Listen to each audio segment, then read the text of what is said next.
মাছ মাংস হলে যে থালা ভরে ভাত খাওয়া যায় ব্যাপারটা কিন্তু এরকম না। সব সময় আমি চেষ্টা করি সাধারণ জিনিসগুলোকেই অসাধারণ করে রান্না করার জন্য। আসসালামু আলাইকুম সবাইকে, ওয়েলকাম করছি শাফিন মাম্মি ব্লগ থেকে। যদি ফেসবুক থেকে দেখে থাকো তাহলে একটা ফলো দিয়ে দিবে, আর যদি ইউটিউব থেকে দেখে থাকো তাহলে সাবস্ক্রাইব করে দিবে।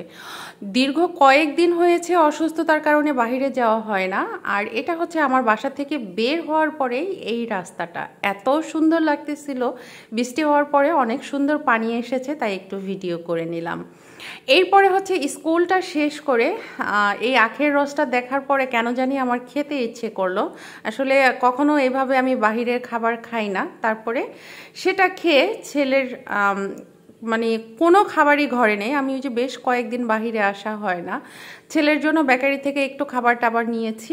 আর এখন চলে যাব হচ্ছে একটা স্যানিটারির দোকানে, কারণ আমার সিংয়ের কলটা নষ্ট হয়ে গিয়েছে, অনবরত পানি ঝরছে। তো এখান থেকে একটা কলও নেব। আর এই ফার্নিচারগুলো দেখে মনের ভিতরে অনেক প্রশ্ন হলো, অনেক কিছু মনে হলো যে আসলে অনেক কিছু ইচ্ছে করে, অনেক কিছু সাধ্যের বাহিরে। আল্লাহ যদি কখনো কোনো সুযোগ দেয় তাহলে আবার ইনশাল্লাহ নতুন করে কিছু হবে।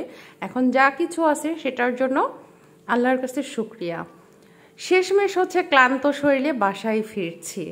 আর যখন এই সময়টাতে বাসায় ফিরি ম্যাক্সিমাম টাইমই হচ্ছে আমি রিকশায় করে যাই। তো আজকে যেহেতু রোদ ছিল না, তাই ভাবলাম যে বাহিরের পরিবেশটাও ভালো, হেঁটে হেঁটেই চলে আসি। আর আসার সময় এগুলো সাথে করে নিয়ে আসছিলাম। আর এখন সবচেয়েতে কি বলবো দামি জিনিস হচ্ছে এগুলো, সবজি, কাঁচামরিচ। তো তারপরে হচ্ছে রান্নায় চলে গেলাম। তো আজকে ডিমটাকে একটু অন্যরকম করে রান্না করব। পটলগুলোকে একটু ডুমডুম করে ভালো করে কেটে তেলের মধ্যে ভেজে নিয়েছি।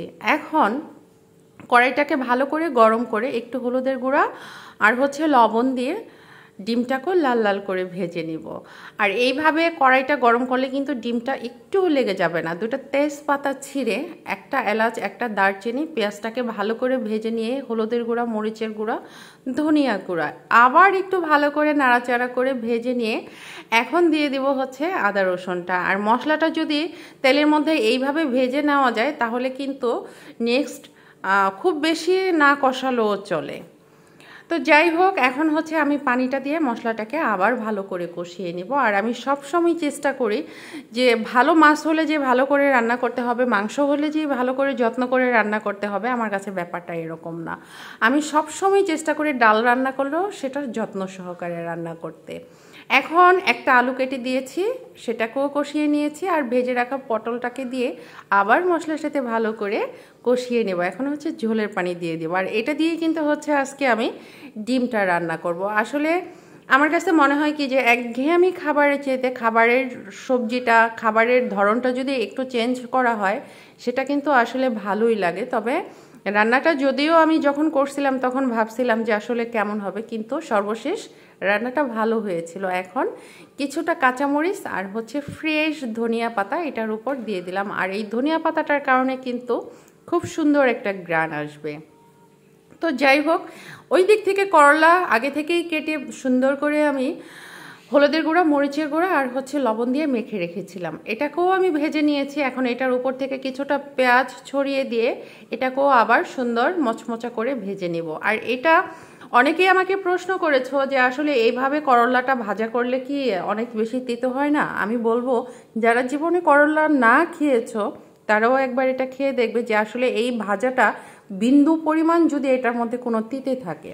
আর এটার সাথে কিন্তু ঘন ডাল হলে আরও বেশি টেস্টে হয়।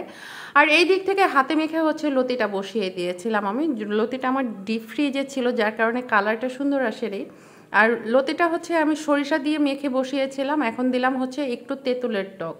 আমার কাছে লতি রান্নার সময় একটু টক দিলে বেশ ভালো লাগে। আর যদি গলায় ধরার মতো অবস্থা থাকে তাহলে আর সেই গলায়ও ধরবে না এই তেঁতুলের কারণে। তো আজকে এই পর্যন্তই, আল্লাহ হাফেজ।